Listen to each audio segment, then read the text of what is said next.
right. Welcome to Media Morsels, the podcast about media and the creativity that feeds it. Nope. Other way around. The podcast about creativity and the media that feeds it. Do you want to take another stab at that? Welcome to Media Morsels, the podcast about creativity and the media that feeds it. I'm Jessica, character and aesthetic connoisseur. I'm Jamie, plot guy. And I'm Mitchie, scene chewer and vibe checker. Can you say that again? I think I might have sipped my tea. So, fun fact, Jess has been on me about my whole gulp takes, and what she does she do whenever I introduce myself? She slurps! Okay.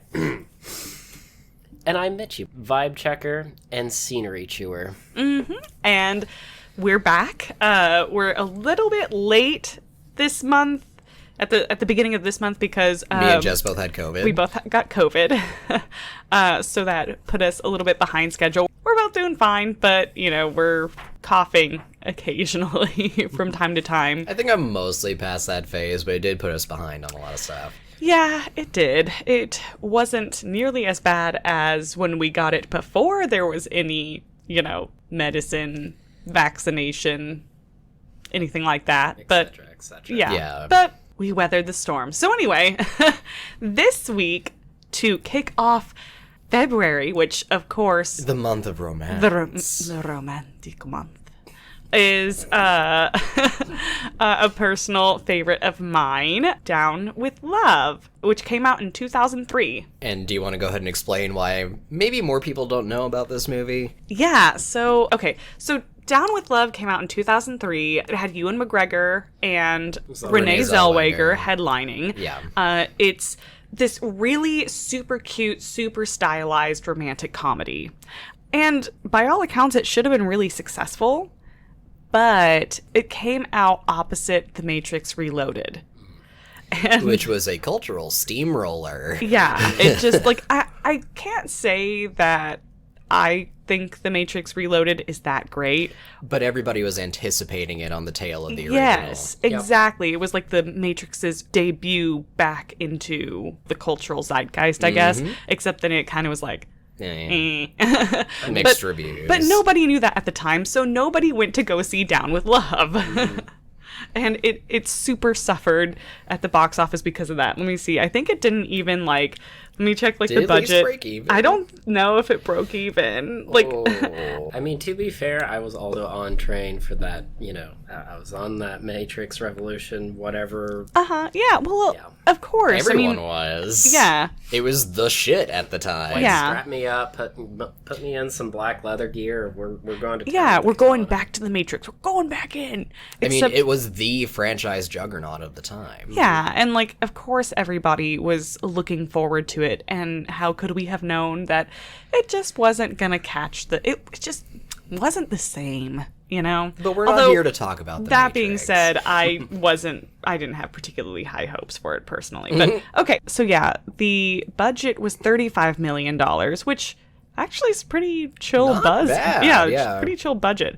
I mean, they didn't work with a lot of sets, so I bet that helped. Yeah, and they got $39.5 million back. They made a little money. A tiny profit. We don't know what they made in DVD sales, which often kind of helps, but nevertheless, most people that I talk to have never seen Down with Love, and really, it's a shame. It is just such a mood. Mm-hmm. Which I guess brings us to our appetizer.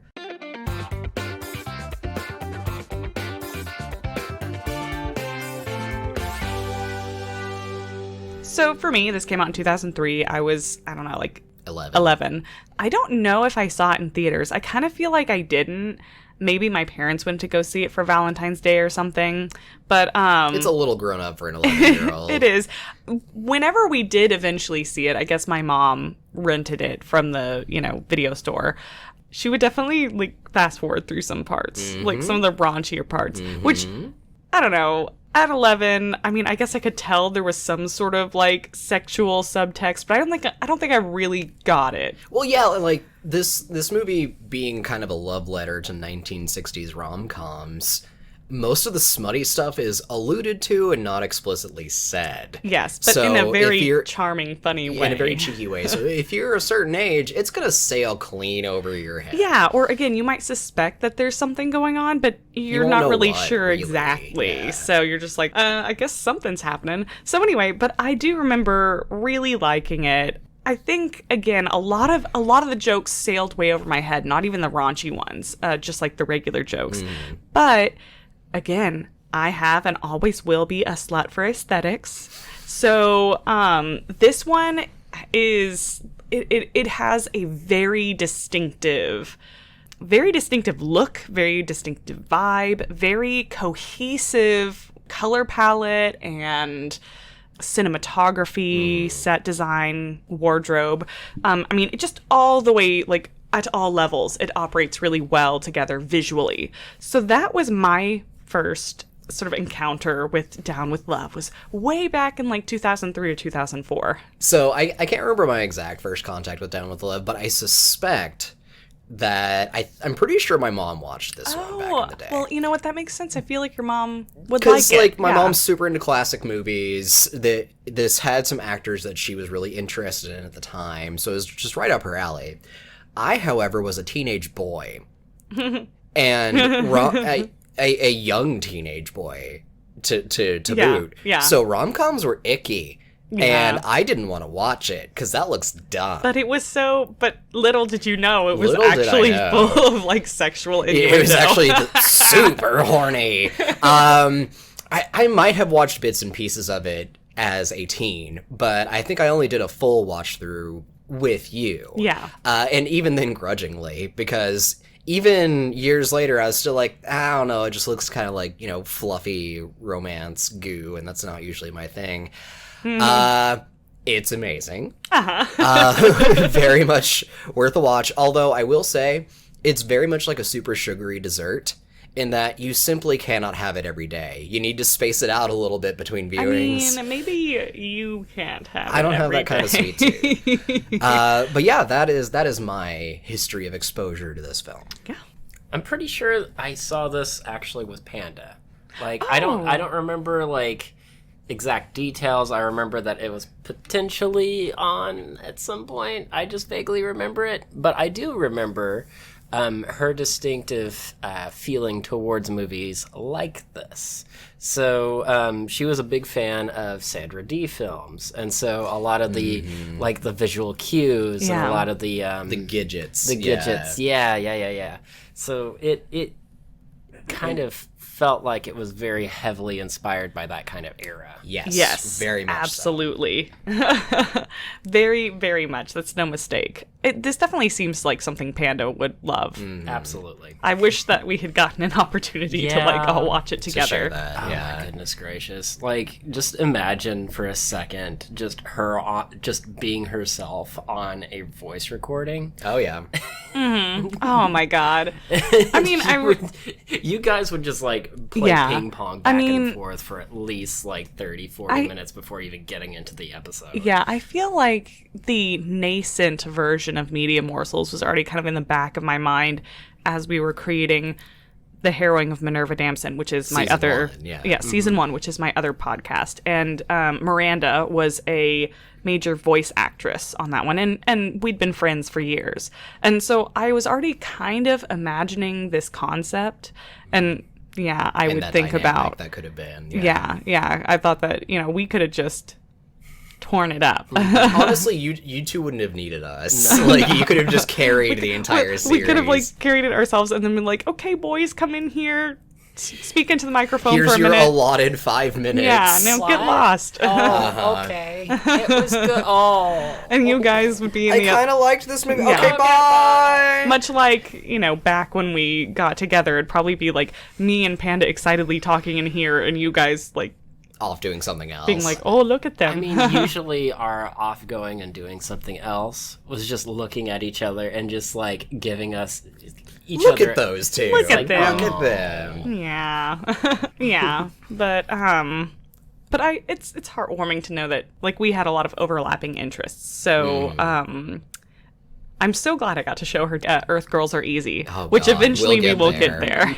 Oh my God, we'll get there. We'll have to talk about that some other time. Anyway, now's a good time to go ahead and segue into the, probably pretty brief rest of the appetizer round. Spoiler-free summary. Me again? Yeah. I'm You're the summary summarizer. guy. As You're the plot guy, I'm the summarizer. You're the summarizer. Oh, I need like a t-shirt with that on it. Like a super suit thing. Yeah, I feel like it should be like those super crazy, like bold bullet hole text on it, summarizer, and then underneath it, this like summarizer in like cursive or whatever. I mean, equalizer, summarizer, it works. Would you be the Rambler as my counterpoint? Were you talking about me or him? You. Me? Oh my God. Well, yes. I mean, are we arch nemesis? Enemies to lovers. Yeah, enemies to lovers. Not even a slow burn. Yeah. See, I'm the vacant black space that the title and the Or everything else like is that on. multicolored like screen that like when it's like boop. And Oh, the testing screen. yeah, the Oh, testing God. screen. The signal test I screen. was thinking I was just empty space for everybody else to fill up. No. Oh, no. That's Well, I just- weirdly existential. Oddly, I think of like I was like, oh shit, was that kind of mean to be like, oh, you're the testing screen? But I'm also like, but it's so colorful, like Mitch. So I don't know. Anyway, Okay. to the summary. Back to the summarizer. summary after that digression. So, expect major romantic comedy vibes from this film. From the opening credits, it is established that this is a movie heavily inspired by the early 60s films of like rom-coms, very mod, hip, just coming out of the Beat generation. So you have a weird mix of like turtlenecks and berets, three-piece suits, and like mod mini skirts. Everything is very graphic. The opening credits, which, good lord, there's actually opening credits in this film. Yes. Establish the entire mood, the color palette from the start. So, our tale follows Barbara Novak, an authoress who is trying to appear on the scene in New York with her book, Down with Love. Basically, summarizing how women can live without men because it's the 60s and men are shit. Or rather, how women can enjoy sex like men without confusing Without it with emotional love. attachment. And Yeah. so women can become more fully realized by, Yeah, detaching the two. basically claim a fully realized place in the workplace. And so she meets with her editor, also a woman, Vicky Hiller, which she appears in a cloud of cigarette smoke, and that's a recurring gag throughout the entire Yes. film. And Vicky goes in with Barbara into the boardroom full of male editors, male editorial staff, who essentially snub the book. So they try to find a way to up the book's profile. Enter Catcher Block, ladies' man, man's man, man about town, played by Ewan McGregor, and he is the womanizing Lothario, international man of mystery, just back from reporting about Operation Paperclip, Nazi nuclear scientists being imported to the United States. And in NASA. Yeah. So he's freshly back from breaking that news story, and they figure if they can get Catcher Block to do a cover story on this hot new book, then maybe they'll get published. But he repeatedly blows them off because he assumes that they're both cranky old spinsters and not worth his time. Yeah. They find another way of getting their book out there by appearing on the Ed Sullivan Show, and it becomes an international super sensation. And suddenly, Catcher Block is obsessed with getting some time with Barbara Novak, specifically bringing her down because she's ruined his entire game. Because she literally calls him out and is like, the worst kind of man, Catcher Block. And since like literally all the women in the world have every read woman her in the book, world is listening to her, and so now he can't get any, ever. And so he disguises himself as a NASA scientist using some of his stolen credentials from his last big story to try to seduce Barbara Novak and uncover her for the woman she really is. And which is a real woman who wants love and marriage and not, work and blah, blah, blah. And the rest of the movie is like this mistaken identity cat and mouse game that's kitschy, cute, funny, horny. Yeah. And ends in a really unexpected way. Yeah. Like, delightfully so, I would Yes. say. There's not like a dark twist here. It's just funny through and through. The entire movie is just so much It's light fun. and fluffy and won't weigh you down for a second. Yeah. Let's go ahead and get into the main course, which, remember, this is going to be chock full of spoilers. So if you need to pause it and go find it on, I guess it's for rent right now. There's nowhere that's streaming it free, but it is for rent on YouTube or Vudu or Amazon Prime. If you need to go ahead and pause this, go ahead and do it. We'll be here. We'll wait for you. We'll save you a seat. That said, this is not a film about plot. This is a No. film about vibes. Yeah. So even if you do get completely spoiled by this, you're still missing most of the jokes, which is 90% of this film. Which is, the Like, most delightful aspects. Actually, yeah, vibes. vibes.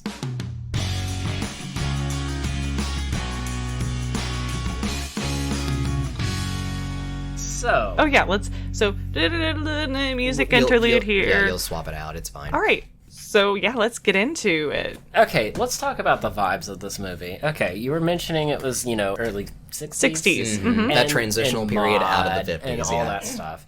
Okay, so it doesn't stop with the gags. No, it's constant. And Every single scene has at least 20 to 30 gags, and they're all either visual or audio cues. No, I would call this movie Gag a Minute, but I'm pretty sure it's actually denser with jokes than that. Yeah, no, it's like Yeah. gag a second. It's constant. There's no room to breathe. You will not catch them all on the first viewing. Yes. It's worth a rewatch just to catch some of the stuff you missed the first time that's very around. much in the style of that 1960s rom-com Yes, thing. very quippy, very fast-paced. Okay.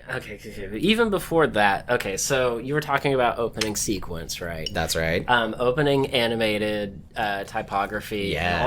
It almost inspired, think not even rom-coms of that time frame. Think The Brady Bunch. Brady Bunch. Think Genie. Think I Dream of Genie. I Dream oh, of shit. Genie. Yeah, Yeah, very much that. that entire cute, yeah, precious, Bewitched. Like, yeah. All that poppy typography and everything. Yeah, Yeah, the color picking. Color matching, thick outlines, something that looks like it should honestly be on the set of the Jetsons or something. Yes. Except make it cute, make it romancy. Well, we should probably go ahead and kind of give the spoiler. Get into So, the plot. We didn't such mention as this it earlier, is. by the way, but Vicky Hiller is Sarah Paulson.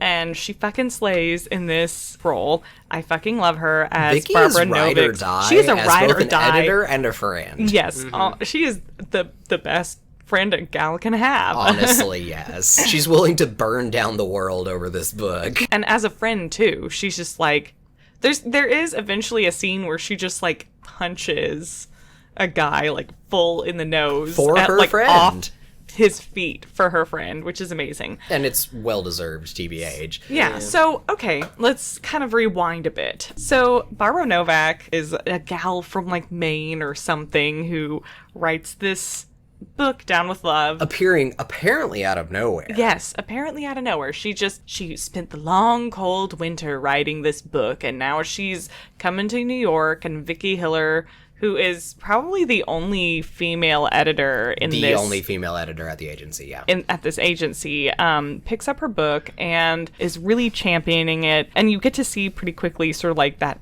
early 60s work culture where the men are always asking the women who are supposed to be their peers to just, do things like make them coffee and shit like that. I use the term Wonder Bread Factory to describe this location. Yeah, it's a Yes. bunch of crusty old white guys. Yes. As you would expect. And they all go by their initials. Yeah, RJ, JT. Yeah. Yeah, TB. Okay. Yeah, again, gag a minute. You cannot catch a Yes. breath with this movie. But they do convince them to publish her book, but they aren't getting any, There's a support. single copy at one store. Yeah. So, of course, again, Vicky Hiller has been championing this book, as soon as it landed in her lap, I guess. And so she, at first, tries to get this interview with Catcher Block. And He is the ace reporter. and so the guy who owns the magazine that Catcher Block works at is named Peter McManus. And he's played by, what's his name? Well, he's the owner's son, but like he's kind of in charge of No, the man's magazine. Yes. Is it David Hyde Pierce? Yes. Okay. Who is probably most known for playing Niles in the Frasier sitcom. Yeah. But here he's playing this sort of super neurotic, basically the same character that he played in Frasier. Son of a self-made man. There's an old fart in the movie that appears running the publishing house, and that man was the one from the 1960s who essentially played the David Hyde Pierce role in a whole bunch of rom-coms. Oh, really? Oh, yes. That's fun. So his casting in this movie is very much a continuation of that the tradition. love letter to that era. Yeah. So Peter McManus, Catcher Block is his only friend or whatever because he's so neurotic, but Catcher Block can kind of like deal with him. And he's the one who said yes to this interview because he wants to get with Vicky. Because he wants to get with Vicky real bad. So he's like, please, Catch, you've got to do it for me. But of course, Catch is always, every time he's supposed to meet Barbara and Vicky to sort of have this interview or at least meet up before the interview, he's banging a different flight attendant. Yeah, every time it's a different flight attendant. So he blows them off every time. We also need to take note, Vicky and what's her name? Vicky and Barbara. Vicky and Barbara like get together and try to meet Catcher Block. They're always wearing matching Oh my god. Well, or if not exactly matching, they're very much complimentary. And the fucking outfits, I love them. Yeah. Like, again, this movie went so hard on the aesthetics, and they have just like the perfect like mod early 1960s. Yeah, it's a treat for the eyes, truly. Moving on. So, of course, at a certain point, Barbara and Vicky get fed up. They kind of go through with their own plan. They end up getting on the Ed Sullivan Show. Which, interestingly, their big break on the Ed Sullivan Show is not an interview. It is a song by Judy Garland by the same title as the book. Yes. And I have to imagine that this movie may have found its genesis in that song. Because they weren't doing deep fakes in 2003. No. So they had to have that footage lying around. Yeah. So that makes her an instant international sensation, an international bestseller.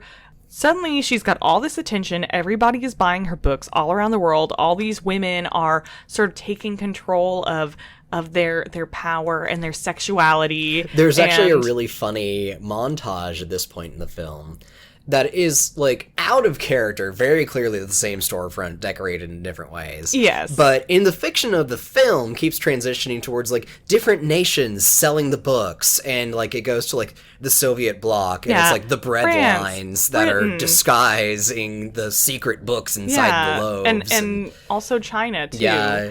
So that is super duper cute. And anyway, so she becomes a super international bestseller. All the women are reading her books, and this is starting to rub Catcher Block the wrong way, because not only does Barbara call him out specifically and he got scooped on the biggest story of the season. Yes. Well, not only that, he also gets called out, and the women who he's been like regularly banging are all just kind of like being like, ha ha ha, no thanks, bye. Well, yeah, at some point during this sequence, the flight attendants that he's been hooking up with meet each other and basically form a united front against him. Yeah. So I think it might be important to kind of like explain a little bit about how like this whole thing is supposed to work in her book. She says first women have to abstain from sex and like eat a lot of chocolate because that simulates the same like, pleasure centers in your brain as sex. And she's like, doing this, you can like separate, you can begin to differentiate between like sex and love and like blah blah blah blah blah, all this stuff. And then eventually, once they sort of get through some of these earlier steps, they can start having sex again, but then they get to decide when and where and with whom. And so Catcher is having no fun, and he's really pissed off, so he decides that he's going to write an expose on Barbara Novak. Down with Love, Barbara Novak, I'm going to turn this Down with Love world, like, right side up again, blah, blah, blah. But of course he has and to he do rips this. off his shirt at, like... Oh, yeah. At some point, and I was like, dramatically rips off his shirt. Like, I do love that scene because I love Ewan. There's actually a line on that. It says, what? She quotes, "The worst kind of man is a man who changes women as often as he changes his shirts." And like, right as she's saying that on the interview, like, Catcher Block is in his apartment with the TV on, literally changing his shirt right then. Yep. And then she's like, Catcher Block is the worst kind of man. So he's like, I'm so angry. And he rips off his shirt and he's like, I'm going to get her. So, then he manages to find her and assume this, like, sort of dorky identity. And basically he literally his plan... pulls a Clark Kent. Yes. He puts on some thick-rimmed glasses and a different accent. And suddenly he's not Catcher Block anymore because she's never seen him in person. He also slouches, too. A little bit, yeah. He changes his posture. He changes, like, his expression. He Clark Kents. He Clark Kents, and he becomes Zip Houston, the, like, the southern nerdy little astronaut boy. who's been in orbit for 2 weeks, and so he doesn't know, like, about Down with Love and, like, Barbara Novak and because she all can't that get stuff. any either because all the men are mad at her. Yeah, all the men are mad at her, so she's like the only woman who can't have sex. And all the other ladies are like pulling it down though. Yeah. And Catcher Block is also not getting any. But his plan is to be like basically the perfect kind of man that a woman wants to settle down with. Want to take home to mom. Who doesn't want to have sex like for like a really, really long time and like force her to sort of create an emotional attachment to him and prove that all women secretly deep down want love. Honestly, it's kind of like How to Lose a Guy in 10 Days. Yeah, it's kind of like a little that. bit Mm-hmm. if you've seen that movie. So they end up going on all of these like dates as Zip and Barbara, and while they're doing this, Vicky and Peter start seeing each other because Vicky is also facing her own troubles, having been the person who published the book. Who edited and published the book. Basically, so half the men resent her, so they're not gonna, give her the time of day, and the other half of men out there want to slip her their manuscripts, and they don't want to, like, seduce her or bang her. Mm-hmm. So Peter McManus sees this, and he shoots his shot because he's just like, Vicky, I'll give you all the time, day and night and day. And she's like, Peter, you would? And he's like, yes. So she's like, well, okay, you're on. So they start dating too. This beta couple is absolutely precious. Yes. Even though, like, one of them thinks that they're trying to be, like, the beard of the relationship or whatever. Oh, yeah. Well, we'll get to that. So there's two things about this beta couple relationship. And honestly, like, this sequence takes up maybe a third of the movie, so like it's a pretty significant beta couple. Yeah, Vicky and Peter's relationship. Yeah. Peter is pretending that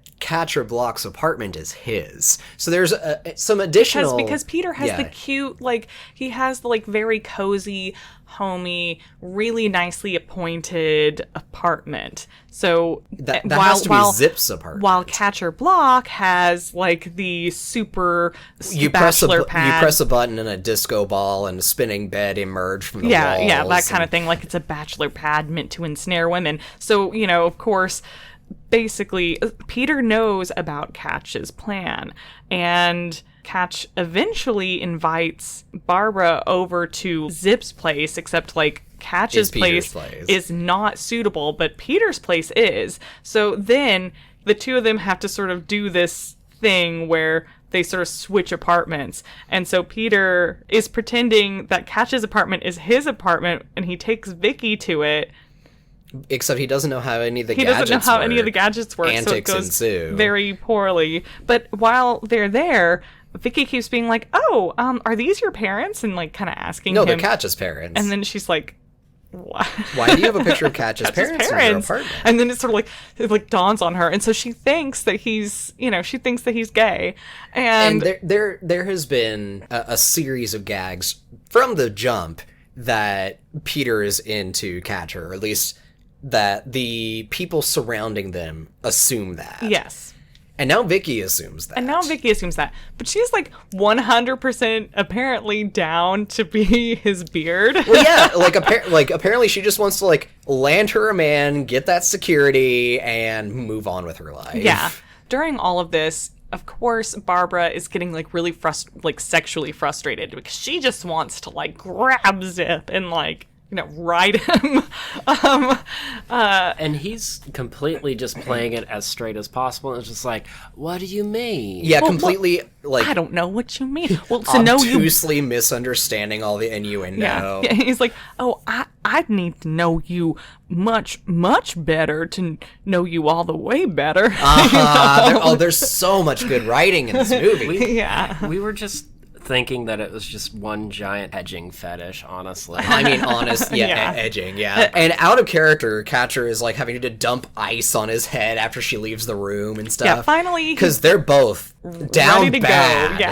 Yeah. But of course, having spent so much time with her, Catch starts to develop feelings. Like, oops, they're actually both developing feelings. Like, they're fake dating. It's that fake dating trope, thing, which I love. Mm-hmm. They start catching feelings, and meanwhile, like, Peter and Vicky are doing their thing. Eventually, it finally comes down to, like, this big night.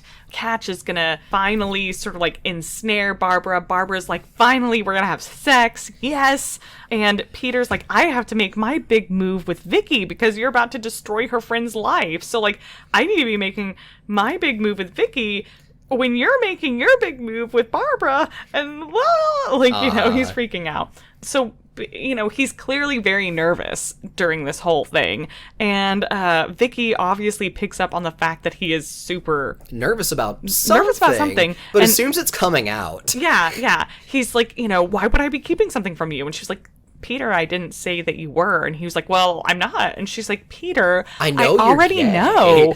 You know, come on. It's so obvious. Just before all this happened, Vicky and Barbara admit to each other that maybe they're not so down with love. Vicky's like, all I want to be is Mrs. Peter McManus. At least there be one man I can boss around. Yeah, no, there's some fun gags and Barbara's like, yes, I don't think I'm a down with love gal either. And then so they go do this. And then Peter's, you know, being all weird and cagey. And she's like, Peter, I know that you're gay. And he's like, that's fine. He's like, what? And she's like, if there was any other explanation, I would know. For a while, I even considered that this is all big, life is all big one zany sex comedy where you had switched keys with the lead to she blah, blah, blah, blah. breaks the fourth wall, basically. And he's like, I did switch keys with the lead because he's trying to be like, no, I'm not. Yeah, he's trying to salvage his shot with her. I'm not gay. And then makes it worse. And then she's like, Peter, what? He reveals that Catch is, you know, ensnaring Barbara.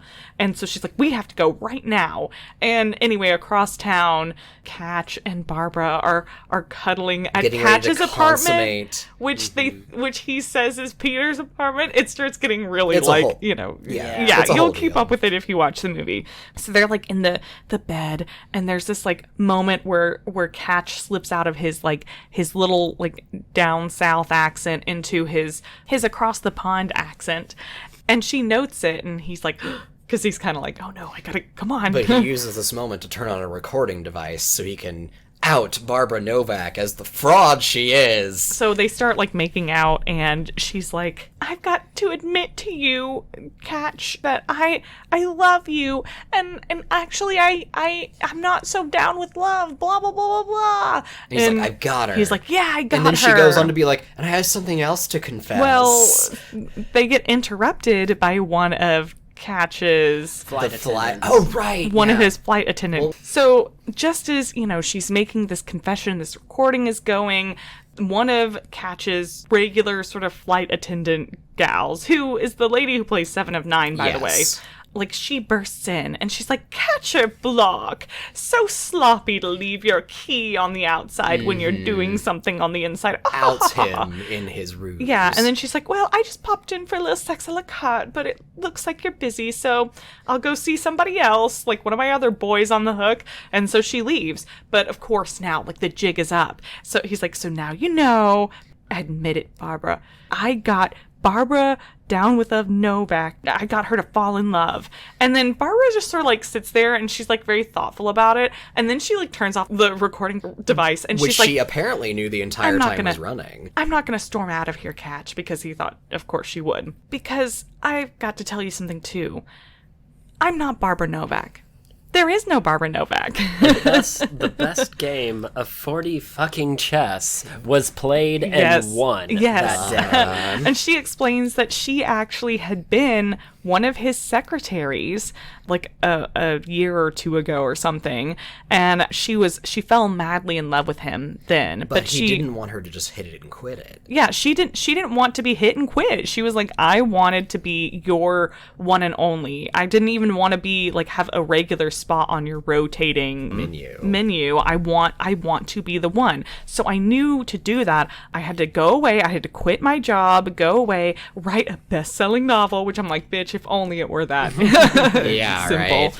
And that takes the world by storm and changes gender politics forever. Yeah. So I could get with you. And yeah, basically like create exactly these conditions to make you like slow down and actually date me because you wanted to do an expose. But during the course of that expose, you'd actually fall in love with me and you'd know that we were perfect together. And having heard all this, it worked. He's like, oh my God, she's so smart. She is the one for me. She is my match. And he's like, come on, let's get out of here. And she's like, why? And he's like, because no wife of mine is going to be in this basically den of sin. And just as they're about to leave, though, the flight attendant comes back and she's like, oh my God, you are Barbara Novak, because she's read the book. And so she thought she recognized Barbara and she came back and she's like, yes, you are. And she's like, I just want to tell you that you changed my life. And she has this whole like tearful speech about how Barbara really did great things for her and thank you from all womankind and stuff like that. And having heard this, Barbara realizes, wait a minute, I can't just abandon this identity. Yeah. She's like, I may be the last woman on the planet to do so, but I have finally become a down with love girl. And she's like, I have a duty to all these other women. I don't want that kind of love. I don't want to like settle down in the suburbs, basically. And so she's like, bye, Catch, and gets a taxi and drives away. And Catch is standing there. And of course, like the rain comes pouring down and cut to, there's a time skip of some sort, probably a few months. Hey, kitty. Barbara and Vicky have started their own competing magazine to compete with called Now. Which there's a lot of funny, gags about that. Very kitty, much who's on first. No, kitty, get off! No, there's like a whole Who's on First routine about the two magazines' names. But, this whole time, like, Catch is, like, sitting and sulking in his apartment, and so is Peter. And Peter's like, we gotta do something, man, because Peter actually is still with Vicky, but it's in a very, like, casual sex kind of way. And he's like, I feel so used. And the tables have fully turned. And she's like, you need to go crush Barbara, and Catch is like, I don't want to crush her, I love her. And Catch was like, all I want to do is get married. Yeah, the tables are completely flipped at this point. Yeah, the men are like, oh, I just want to get married, and the women are like, well, I have a career now, so. And so anyway, yeah, but Vicky and Barbara have created their own competing magazine, and Catch is trying to figure out a way to sort of, to basically have a love letter and try to convince Barbara to take him back. And he ends up writing this sort of like expose about himself and how he fell in love with Barbara, or, whoever her real identity, which I can't remember what her real identity name is. But so he goes and interviews to be her personal secretary because they have a non-discrimination policy. So even though she doesn't want him, she has to see him and interview him. So so she does so, and the whole time he's being very earnest, but he's also doing some like sexy innuendo stuff. There's a lot of pining happening. And a lot of like he takes some chocolate off her desk and slowly peeling the Very foil off thoughtfully. and taking a little bite. A little nibble. And she's, have you come here to ruin my career or blah, blah, blah. And he's like, no, not at all. I just wanted you to like have this and read it. And maybe someday you will become someone between who you originally were, like your original identity. I can't remember her name. God damn it. And Barbara Novak, the brunette and the blonde or whatever, because she had dyed her hair. That's a woman that I could really go for. And he also said something. What is it? He says like, because she's like, what, you want to whisk me off back to the suburbs or whatever? And he's like, no, I wouldn't want that. That's not what I want. That's not who you are. That's not who you are. I want you. Yeah. And she says like, oh, someone in between, a blonde and a brunette? Well, yeah. So he walks out the office and he does this thing where he like counts to 5, because in the past he's always been able to like count to 5 and like, the women will come rushing after him, and that doesn't happen. And he's like, oh shit. This is it. I've lost. And then like the elevator doors ding open and she's somehow in there and she's like, someone between a brunette and a blonde, and she pulls off her like hat and it's red hair and she's like, haha, skipped you again. And then scooped you again. Yeah, and then they get in the elevator, they're like kissing and stuff, and there's more of this like, I knew that you knew that I knew that you knew, that they've been doing. And finally like Catch is like, we're gonna go to Vegas and get married, and he's like, I'm not gonna let you get away again. And they get on this helicopter and they fly away. We forgot about the helicopter. It was like a running gag in itself. Yeah, Catcher just has a helicopter on call. Yeah, that just at all times whenever he needs like it to. Like a party copter. Yeah. Anyway, but there's also this really awesome like post-credit scene where it's like Peter and Vicky, and they are calling each other, and they pick up the phone and they literally say the same lines of dialogue together. Yeah, I want to get married. I'm not going to give up my career. I'm not going to give up my career. I wouldn't ask you to. So it's a deal? Deal! And like, that's the resolution for their subplot. Yeah, they're both just like, There's so much on the same wavelength. They also get like married, and it's great. So and there's this like also, there's like a second post-credit thing where they have this whole, they're clearly on a late night TV talk show or whatever, and they do a musical number. Yeah, and it's so good, and I love it. And that's like that's like the plot of Down with Love. But again, the real gold in it is just the pithy, constant. Well, it's the visuals and the jokes. Yes. Like, that is the real meat of this movie. Yes. And the plot is an excuse to get to all of those things. Although this plot does follow the typical 1960s rom-com, but it has a different third act. Mm-hmm. One of the cool things that it did was, back in the 60s, the resolution was always basically everybody landing in their appropriate gender roles, right? Well, it's the Hallmark movie ending of the big city businesswoman gives it all up for the pastoral trad wife life. Yeah, it was always the man tames the wild woman, and she actually realizes how much happier she is at home with the kids, or making house. This one was, because it was playing with that 1960s tropes, it should have ended right with the confession in the apartment, and basically Barbara being like, yes, I'll be your little suburban babe. Yeah, it feels like the third act, because everything's resolving. But and then the plot just starts right back up again. Yeah, there's a whole different thing happen. Fourth act. Yes, a secret fourth thing. And then you get this really nice sort of modern resolution of like, everybody involved keeps their careers, but they are like really happy and celebrate each other. Yeah.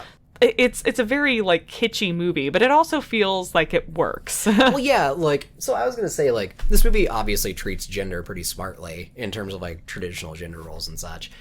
I feel like especially for the time, it also treats sexuality pretty smartly. Because everyone assumes Peter is gay for... Not Chip Skylark. I keep wanting to call him that. Catcher Block. Catcher Block. Everyone assumes that. But nobody has a problem with it. They're just like, oh, well, obviously he's in love with him. And then they were like, okay, cool. And, like, there's... I'll be your beard, baby. And the publishing designer. He's the graphic design. Yeah. He's the one that designs the cover for Down with Love. Initially queer-coded, eventually just, like, out and out said to be a gay man. Yeah. And he's one of Barbara's confidants. He follows her from start to finish. Yeah. Through the founding of the new magazine through to the end. And that's never really... Never questioned and not made a joke of, yeah. really. Like, there's some funny stuff, like, but it's not he gets his own sex puns, but so does everybody in this movie. No worse than anybody else. Like, this movie treats its queer/mistaken for queer characters with a surprising amount of respect for 2003. Yeah, for 2003, yes. Especially for something supposed to be taking place in 1960. Yes. I mean, it's just so... Like, this is one of those movies where it's like, there's not a lot to talk about in terms of... substance. Things that we like, things that we liked and disliked, because it's all just really... It's not like it blows my mind that it does things that are... groundbreaking. Yeah, groundbreaking, but it's just a solid movie through and through. I love Barbara and Vicky's, like, friendship. I actually like Catch and Peter's friendship, which is actually a very, like... good homosocial friendships in here. Yeah. I mean, so Catch is a bit dismissive sometimes of Peter's stuff, and he's kind of like, you gotta, like, loosen up, man, and just, you know. But then again, Peter's really neurotic, and he needs somebody to be like, come down off the ceiling. Yeah, and that's the thing, is what could be dismissive is actually very... That's grounding. Exactly what Yeah. Peter needs. Can we just take a moment to just say how exceptionally assholey Ewan McGregor is in this movie? I mean, he's a douche canoe, but he's like a charming douche canoe. That's like the whole trope. Oh my god. But and he gets so better. Bad. He Gets better at the very last of the movie. That's called character development, baby. And it does feel earned. It's not like super abrupt, because you can see the beginning of the turn. But that's what he's supposed to be. At the beginning, he is supposed to be a misogynist. Yeah. Like, he's supposed to be a womanizer. I'm so sorry, Miss Novak. I'm just like, can somebody please punch him in the face? And someone does. So I think Vicky does, which is great. Punches him directly in the nose, and he like in his own flies off apartment, his feet, and it's great. Except, like, I like the Zip Houston persona. I thought not Zip Houston. Zip Martin. Zip Martin. Fuck. Zip Houston is one of your OCs. God, Zip Houston is one of my, like, D&D characters. Okay, I'm sorry. It's Zip Martin. It's been Zip Martin the entire time. What a twist! Just call him Zip. There is no Zip Houston. No, I mean, true. Yeah. Zip Martin. I liked his Zip Martin persona. It was very endearing and very calculatedly so. Cute. And I loved all their, like, there's, like, this montage of them going on dates, and it's just, like, the outfits are so cute, and they're so cute. Mm-hmm. And I like that he starts in this really kind of, like, I don't know, like, it's not like this gritty, gross way. He's just kind of a douche. He's a womanizer, yeah. And then he gets his sort of comeuppance. He gets better. And he gets better, and he does it in a very, like, I think, kind of wholesome way that, like, synthesizes the parts of him into something new and better.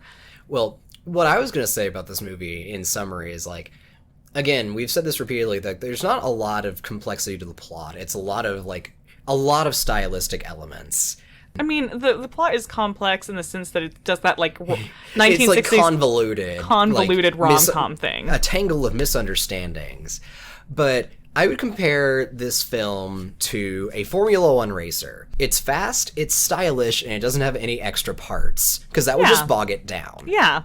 I do have a few things. Mm-hmm. Most notably, the bits with the chocolate. Oh god, there's so many recurring gags, but the chocolate is one of the most prominent ones. We understood the, like, chocolate being essential like sexual frustration or like sex substitute. Yeah. Sex substitute. And all throughout it, you mostly see Miss Novak, chomping down on some here and there, In moments of frustration. Yeah. Moments of frustration, and then it ends with Catcher Block eating the chocolate. And like you had very sexily. It's the turn of the tide. Yeah, you hadn't actually seen him do that before in that. Like, or like a dude eating chocolate. It's only women and the one gay guy eating chocolate until that moment. Oh, and yeah. sort of Did he actually get some chocolate? He did. Nice. Yes, but he's femme coded ish. Yeah. So, yeah.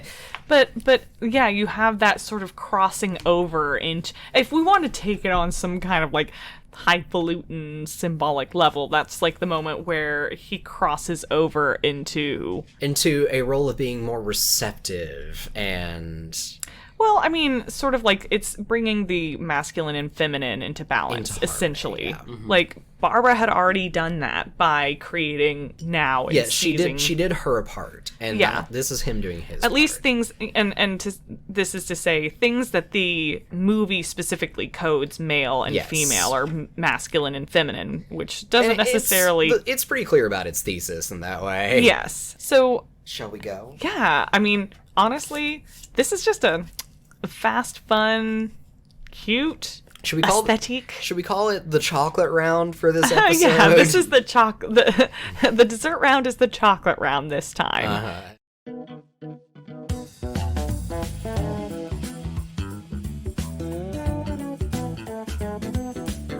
So, takeaways. Yeah. Okay. So, Mitch is going to start us off this time. Okay.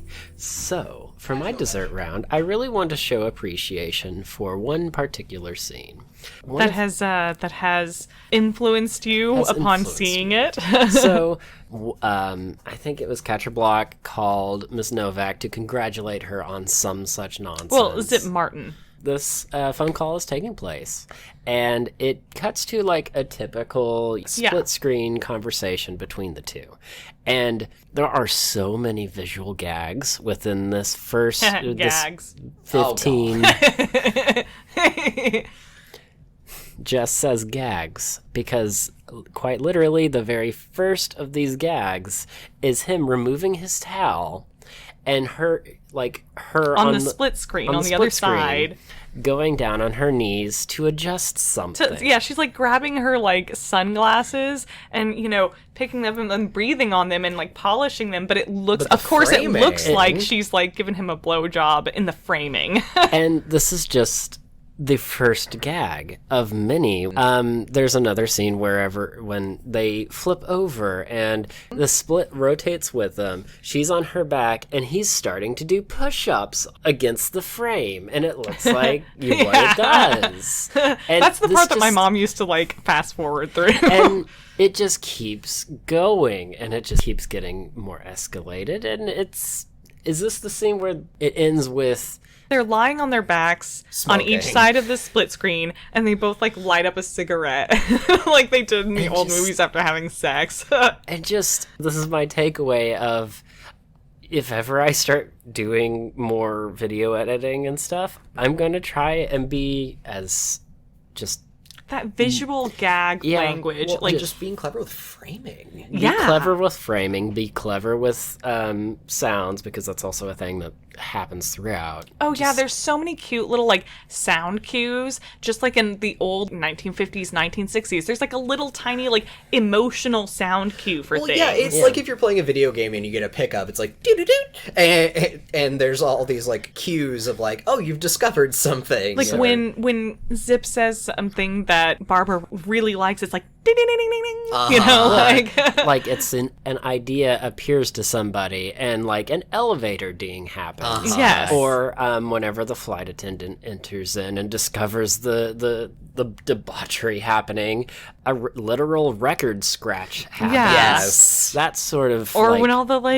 all the flight attendants are talking to each other and figuring out that they were all sleeping with Catcher Block, there's like this, like the gong, like wong. Well, yeah, there's a lot of diegetic sound effects. Like they're in the environment, but they're also serving a narrative purpose. Yes. And it's so smart. It is so. And Honestly, I feel like this movie could really easily be adapted into like a visual novel dating sim. Yes. Probably already have. No, If not, hey audience, Hey. that idea is free.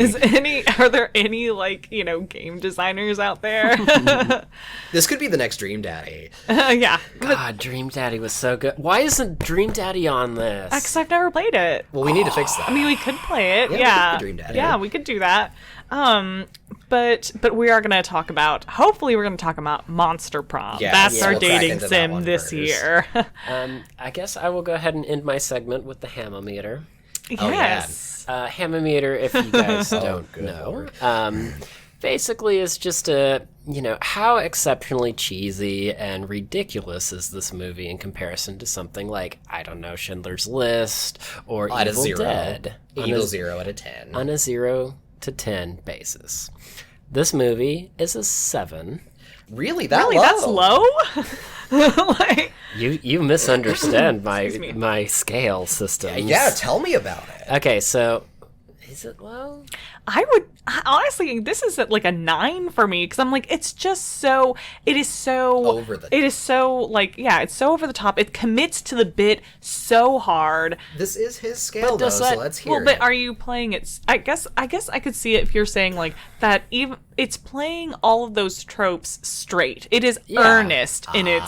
Yeah, it's earnest so in its it's- hamminess. it's like camp. it understands what it is. It's camp, but not It's ham. it's camp, but not ham. I get it. Yeah, camp but not ham. Like we're talking about camp. He's talking about ham. So Yeah, let's there's a let's hear your distinct difference breakdown. between ham and camp. You're right. Ham means that you're absolutely shit bonkers in Well- your like realization for this. Like you go hard and you understand it in like Wait, hold on. Like, so wait, does that mean ham is when you are doing it earnestly and camp is when you do it just kind of like naturally and it comes out really like over the top?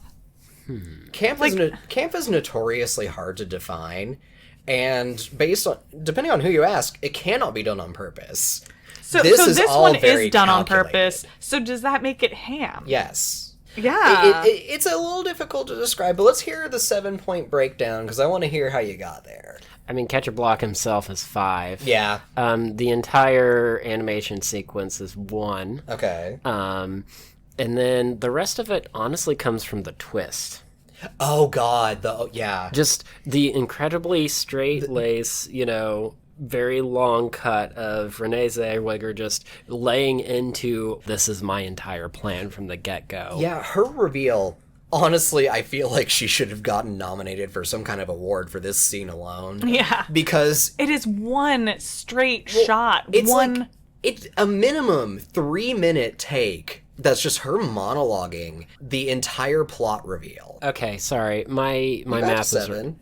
Was it Yeah, 7? 5, 1, and 1. Oh. Well, I mean, You're thinking of lifting the score now, aren't you? yeah. I am. It's going to be an 8. Yeah. I feel like it Where'd could the extra At point- least 2 for that reveal. For Yeah. that reveal. And again, hats off to Renee Zellweger because she had to memorize, again, minimum 3-minute and deliver. And make it interesting because you Yes. don't really realize like how long it is until you've watched it a few times, and then you're just like, oh my God, it shit." just keeps going. Yeah, and this is one take. Yeah, there's no cuts. The camera never leaves her face. Yeah, She just has to go. yeah. yeah. And I am so impressed. So, to elaborate, camp is not cheap. But yeah, it is Ham. though. No, camp ham- is cheap. So camp is cheap, Camp is but an ham- exaggerated Well, like. I feel like one common definition for camp is when you swing for the fences and it turns out kind of stupid, but you're being so genuine about it that it's endearing anyway. Well, you like just this you one, wear yeah. it for all it's worth. You're just like you just go for And it, then- and you're unselfconscious about it. And then ham is whenever it's just put up to the Over the next top, level. kind of on purpose. I feel like ham is what happens when you try to do camp on purpose. so. This is ham because it's Yes. because it is earnestly Because it's very purposely done. Yeah, it is. Well, it is a love letter, essentially. Yes. Like Camp or Ham, it is a love letter to Yeah. this style of movie. Yeah. I agree with that. Yeah. So, yeah. Okay. All right. Yeah. Okay. So yeah. you've established that it needs to be a little bit higher, and I accept And you this. responded that you take feedback. As we all should. Criticism, I don't know her. Do you want to go next? Yeah. So I'm trying to think about this. This isn't reflected in the current things that I'm putting out there, because what I'm putting out there right now is either very kind of like adventure horror or adventure And fairly serious. Fairly serious stuff. And the novel that I have waiting in the wings is more like sort of an urban fantasy type thing. But there are little things that I've played with that are a lot more colorful and hammy or campy, whatever, that at least one of them is kind of set in sort of like the early 1960s. And I draw a lot from that a lot of that source is probably from Down with Love. It's been kind of there in the background for a long time, percolating quietly, really making some good fertile soil in my brain. Just the visuals and the humor, and again the sort of genuine, like it's just fun. And so I think those choices really stuck with me. As far as like character and stuff go, I mean, like nobody's particularly complex. They all follow pretty broad tropes. Yeah, they all follow pretty broad tropes. In the end, they do kind of twist it a little bit to update those tropes, but they all have a pretty linear development. There's not a lot of complexity, which is okay. Like, you don't always need... Like, sometimes the simplest stories or the simplest character development can be the most... Sort of, like, immediately satisfying. Yeah. Yes. So definitely not a lot of, like, character complexity here. But I just enjoyed the shit out of it. And it's one of those works that makes me think about writing things that inspires me to write things that are, like, centered on, like, joy, I guess, because that's what this movie makes me feel. is a lot of joy and just fun.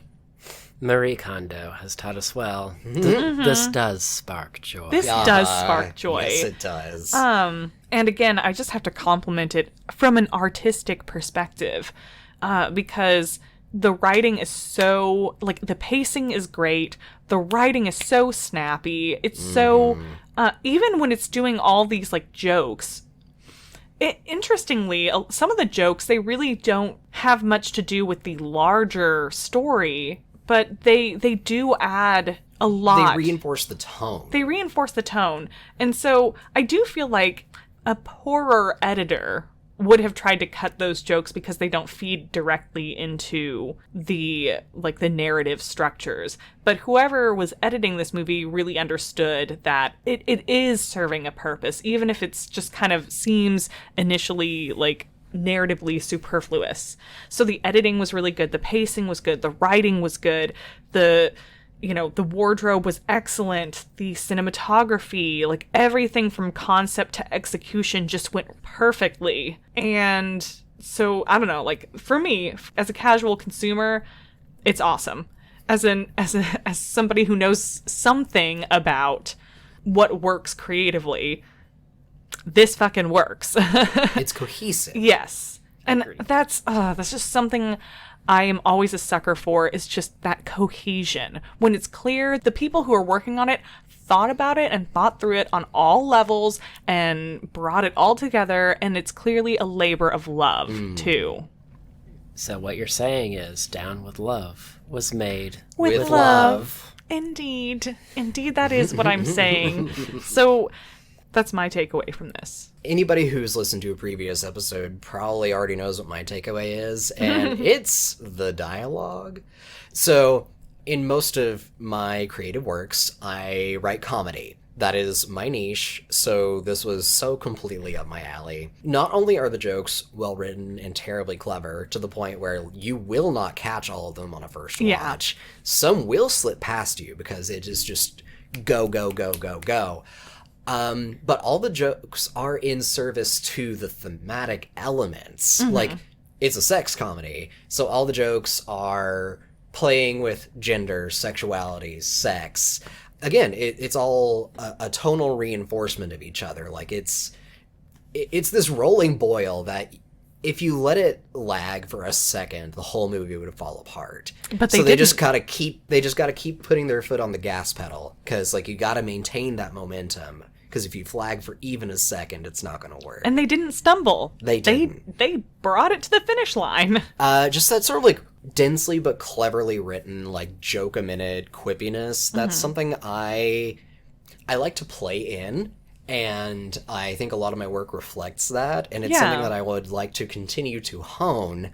There's a couple of upcoming projects, one of which I'm hoping will hit the scene relatively soon. Yeah. That definitely plays in this same comedy space of just like joke. Yes. And it's just such a delight to see it done so well. Mm-hmm. Yeah. So that's me. That's you. Okay, well. This isn't so much a takeaway, but, like, this movie feels like it should be a musical. Like, there's 2 songs, one of which is not sung by any of the central cast, and the other is a post-credits scene. So it does not count, because a musical is like, you know, you build up the emotional tension and it gets released by a song. Yeah. That's the cadence of a musical. But this is such a stylized and quippy, like everything is so like big. It feels like it should be a musical. Yeah, I mean, I feel like it would be. It could be converted to adapted, a musical pretty quickly, pretty easily. But yeah, I don't know. It's a pleasure to watch. Yes, Absolutely. It's hella fun. If you're not in a relationship, it'll be fun to watch. If you are in a relationship, it'll be fun to watch with your SO. Yeah. It's actually fairly short, too. Yeah, like, it's not quite a tight 90, like, but... Yeah, but it's in that neighborhood. And it feels fast. Yeah. Especially with all those jokes going. Yeah. Yeah, sort of a mile a minute. All right. Well, I guess that's Down with Love. That's our opener to this... Month of romance. To this... I'm sorry for people who don't like romance. There's just so many good rom-coms or like romantic dramas or dramedies, guys. I'd like to take February to talk about those specifically. So I think that next week will either be Dan in Real Life, which is also one of my longtime favorites, or The Ghost and Mrs. Muir, which is a just total one of classic. My longtime yeah, favorites. it's also one of my longtime. Both of these are some of my longtime favorites, but didn't you also mention a game? Yes, and sometime during this month we will hopefully also get to do a Monster Prom media morsel, which I am super duper excited about. So that one is for any of you who want to experience the media for yourself before listening to this. That one is a video game. Visual novel dating sim. Yes. Except raunchy monster high schoolers, except they're all 20 plus because the writers knew what they were doing. Yeah. It's fine, they're dead. They're all Some weird of them are monsters. undead. Yeah. One's a werewolf, another's a robot. Yeah. It's available It's great. on Switch, among other consoles.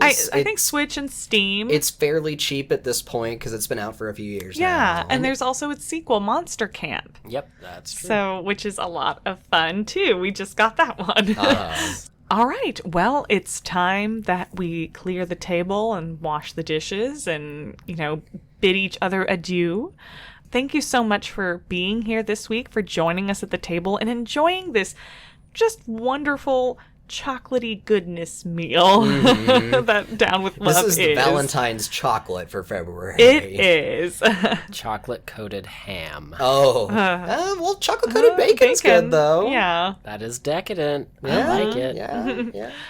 You've tried giving your lover chocolate-covered strawberries. Now try chocolate-covered ham. Yeah. I'm sure it actually exists. Probably. Yeah, I'm pretty sure it does. At least, chocolate-covered bacon, for if you sure. can deep fried or covered in chocolate, Americans have made it. I mean, salt and chocolate taste really good together. Yeah. Anyway, thank you for joining us for this medium morsel meal, and we hope to see you next week. If there's anybody that you want to invite to the table, please do. We'd love to have them, and we'll be back next week. We'll save you a seat.